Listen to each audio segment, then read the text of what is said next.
nyuma y'iraswa rya Lieutenant Colonel Wiringoma, nyuma y'urupfu rwa Lieutenant Colonel Wiringoma ryamaze kumenyekana, abantu bose bakomeje kugenda basakaza amakuru by'umwihariko ku mugaba mukuru w'ingabo za ARC Armée Révolutionnaire Congolaise, na wundi ni General Makenga.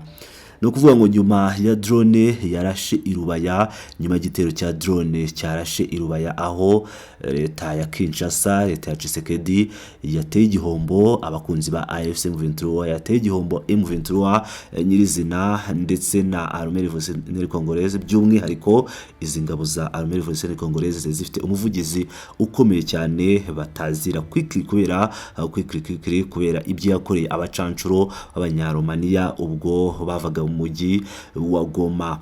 Amakuru rero yakomeje kugenda asakazwa by'umwihariko ku rubuga rwa X na YouTube nk'imbuga principale abantu basanzwe basangaho amakuru ya AFC M23, ndetse no ku ma WhatsApp mu magroup agiye atandukanye. Amakuru yakomeje kugenda ahanahanwa, yaba ama audio abagiye bavuga bati Lieutenant Colonel Wiringoma aracyari muzima, ibyo byose bari gutangaza n'ibinyoma, ndetse n'ari makuru menshi agiye atandukanye. Ubwo ndavuga TikTok, ndavuga Instagram ndetse na Facebook.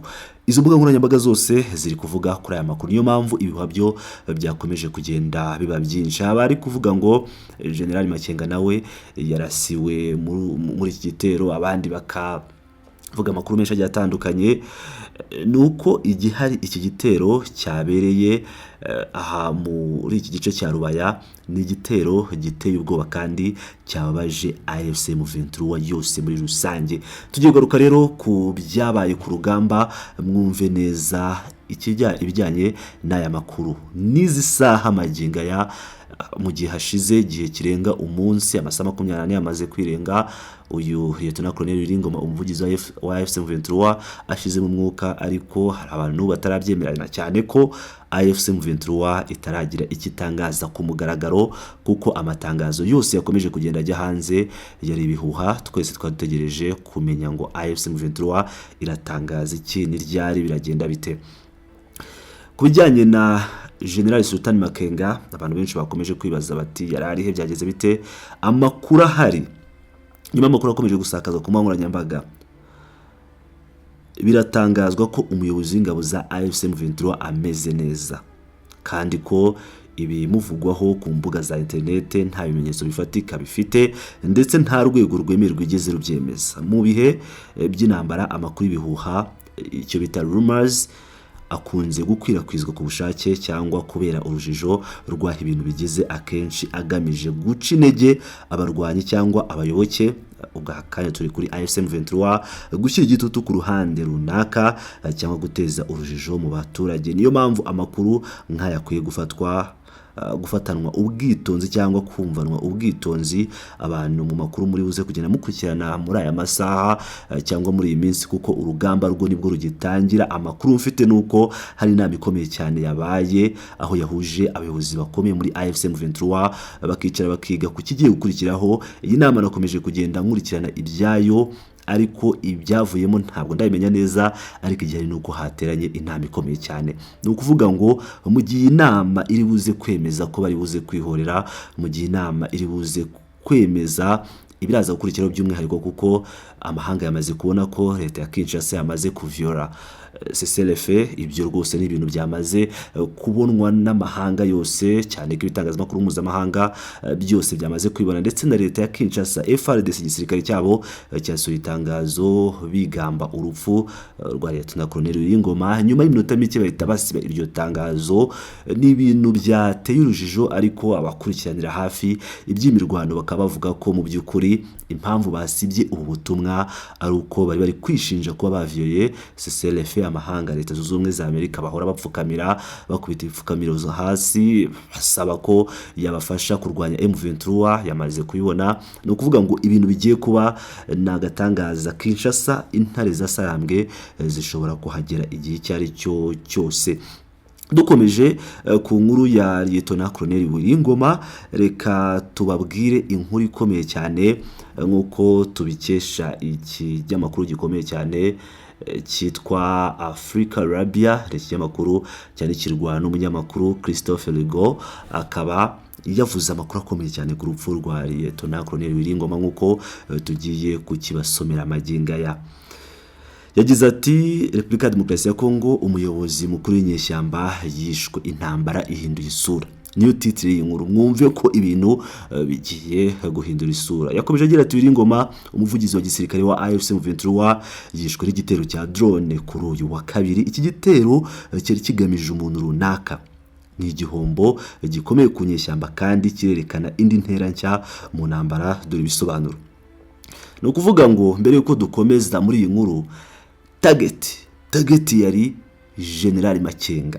Ni ukuvuga ngo niwe wari target, nubwo byarangiye Lieutenant Colonel Wiringoma n'undi mu ofisiye mukuru cyangwa umwe mu bayobozi bakomeye ba AFC M23 tutaramenya izina rye nk'uko amakuru atugeraho abivuga, nawe yahatakarije ubuzima, ariko atari Makenga. Rero ibi bintu biraza gukomera. Dukomeje muri iyi nkuru, yakomeje agira ati yari umwe mu bayobozi b'amateka kandi b'ingenzi mu mutwe wa M23 kuva washingwa mu mwaka wa 2012. Nk'umuvugizi wa gisirikare Wiringoma yari hafi cyane y'umugaba wa gisirikare Sultan Makenga kandi yari umuntu w'ingenzi mu miyoborere y'uwo mutwe. Byongeye kandi kuva mu Ukuboza 2022 yari yarafatiwe ibihano n'umuryango w'ubumwe bw'Uburayi kubera uruhare rwe muri uwo mutwe w'inyeshyamba. Nk'uko amakuru ya mbere abigaragaza, uyu muyobozi mukuru yagabweho igitero cya drone cyagabwe n'indege n'ingabo za Kongo i Rubaya muri teritwari ya Masisi. Mu byumweru bishize imirwano ikomeye yakunze kubera muri ako gace k'ingenzi gafite ikirombe cya Kolta kinini kurusha ibindi muri Afurika. Kuva muri Mata 2024 ikirombe cya Rubaya cyafashwe n'inyeshyamba za AFC M23 zishyigikiwe n'u Rwanda nk'uko babivuga, n'ubwo u Rwanda rubihakana. Ku ruhande rwa Kinshasa, kongera gufata Rubaya ni ingenzi cyane. Uwo mushinga utanga hagati ya 15 na 20% bya Kolta ikoreshwa ku rwego rw'isi. Kandi Repubulika ya Demokarasi ya Kongo yasinyanye amasezerano na Amerika ashingiye ku mabuye y'agaciro mu gusimbuza umutekano. Rubaya kandi iri mu rutonde rw'ahantu hategetswe guhabwa Abanyamerika. Intambara yimukiye mu kirere. Nubwo urupfu rwa Wiringoma rutahindura byinshi ku rwego rwa gisirikare, rushobora kuba ikimenyetso cy'impinduka mu buryo bw'imirwanire. Kuva M23 yongeye kubura imirwano mu mpera za 2021, intambara yarushijeho kuzamba ku butaka ku ruhande rw'ingabo za Kongo. Barakubiswe cyane kuko indege nke zazo zitigeze zibasha gutsinda inyeshyamba cyangwa kongera kwigarurira uduce dufite agaciro. Kubera kunanirwa ku rugamba rwo ku butaka, Kinshasa yafashe icyemezo cyo kwimurira imirwano mu kirere, by'umwihariko ikoresha drones z'intambara. Urupfu rwa Wiringoma rugaragaza ko ingabo za Kongo ubu zishobora kugaba ibitero bigamije abantu runaka. Ingabo zidasanzwe Forces Spéciales zayo, Special Forces, zahuguwe kandi zigashyigikirwa n'abasirikare b'abanyamahanga barimo Abanya-Israeli bo mu mitwe y'abasirikare bigenga bakorana n'Umunyamerika Eric Prince. Bari mu mujyi wa Uvira. Ubu zishobora kugaba ibitero aho ariho hose no mu bihe byose. Ibitero bya drones bigabwa ku nyeshyamba ubu bituma imitwe ya Wazalendo iri ku murongo wa mbere ku butaka ishobora kwigarurira ibice bimwe na bimwe no kwirukana inyeshyamba mu birindiro byazo. Ibi nibyo biri kugaragara hafi ya Rubaya, Minembwe na Kavumu. Ukwiyongera k'ubufasha bw'Abanyamerika. Nubwo hari agahenge mu mirwano kasabwe na Angola kakemerwa gusa na Kinshasa, ingabo za Kongo zigaragaza ko zafashe umurongo wo kongera kwigarurira ku mbaraga ibice byigaruriwe n'inyeshyamba. Igitero cyagabwe kuri Wiringoma gishobora kuba ari intambwe nshya kuri Kinshasa, ishyigikiwe n'amasosiyete y'abasirikare bigenga ndetse n'ubufasha bwa Leta Zunze Ubumwe za Amerika mu kwagura ibitero ku mpande zose. Umugaba w'ingabo za Amerika muri AFRICOM ategerejwe vuba i Kinshasa kugira ngo hashyirweho ubufatanye by'umutekano hagati ya Repubulika ya Demokarasi ya Kongo na Amerika. Washington ishobora gutanga ubufasha mu mahugurwa, ibikoresho ndetse n'amakuru y'iperereza. Ibi bishobora kongerera ingabo za Kongo imbaraga n'ubushobozi bwo kurwana. Ihagarara ry'ibiganiro bya Doha n'umukirano w'Abanyekongo. Mu gihe AFC M23 iri mu bibazo ku rugamba kandi igashyirwaho igitutu na Kinshasa, imaze ibyumweru inenga ibitero byo mu kirere bya Kinshasa, cyane cyane mu gace ka Minembwe gatuyemo abanyamurenge benshi b'Abatutsi.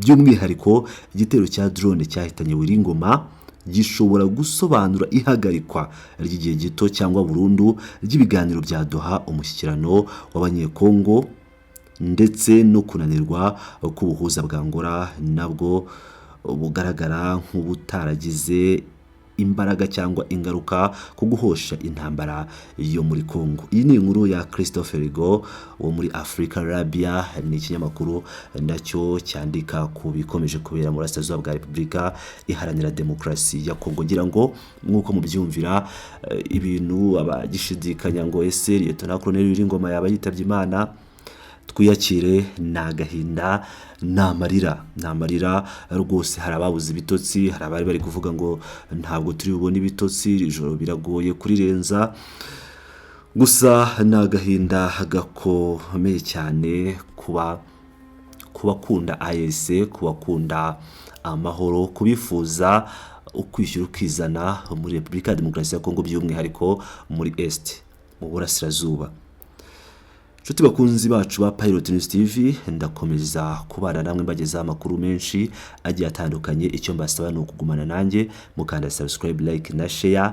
Amakuru meza nuko General Makenga akiri muzima, ntacyo yabaye, ntabwo yigeze apfa. Andi makuru yose ndakomeza kugenda nyabakurikiranira. Ndabakunda cyane muri abagaciro.